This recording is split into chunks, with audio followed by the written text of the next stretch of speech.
Hey,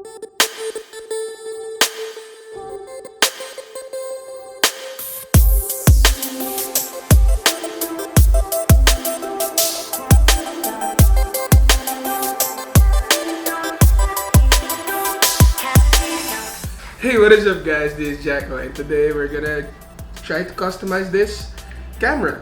Okay, so one thing you might know or might not know about me is I shoot photos. I shoot a lot of them and I'll link my Instagram right down below, and here's my Instagram handle. I've had this camera for around 2 years now and I have been using this. This is one of my favorite cameras because it's just so compact and sharp, and as you can see in some of the images that I'll show you, this one I brought with me to Hong Kong and I had a lot of time to use it and actually learn how it works, because as you can see, this is not the usual camera aesthetic you might think of, because it's a rangefinder.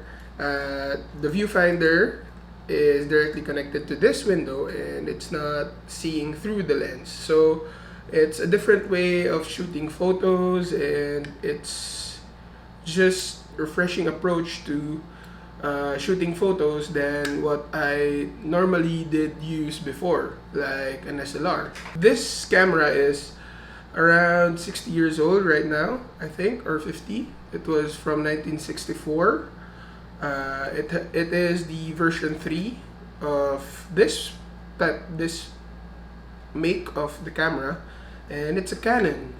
My plans for this camera is basically to live with me forever. So an idea sparked in me that I need to kind of set it above or make it look like it's not your typical camera. So I had the idea of reskinning this, and I've searched online on how to reskin or customize your own camera, and I saw one with wood vinyls or vinyls, I don't know, just very thin plies of wood that they used to cover up this leather part of the camera, and I wanted to do that, but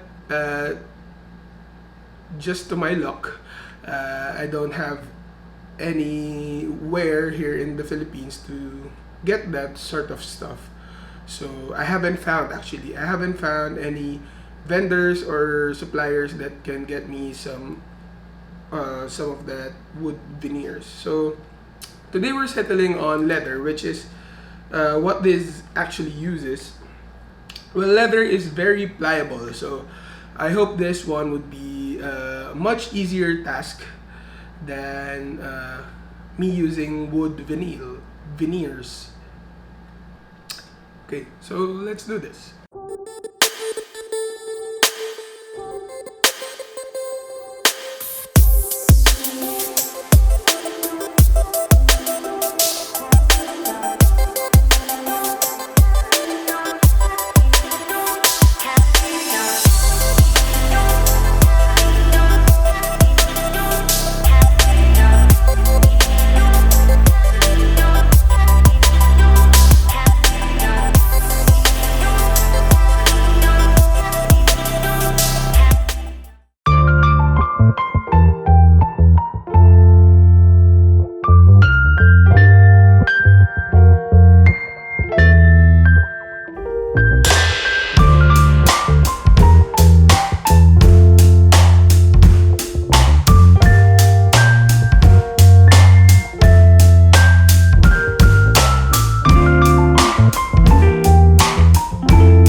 Okay, here's the final product, and I did not too bad actually, and I'm proud of what I did. And so thank you for watching, guys. That's it for the video, and hit that like button and click that subscribe so that you can get updated with videos that I make. And I hope you like it, and I'll see you on the next video. Cheers.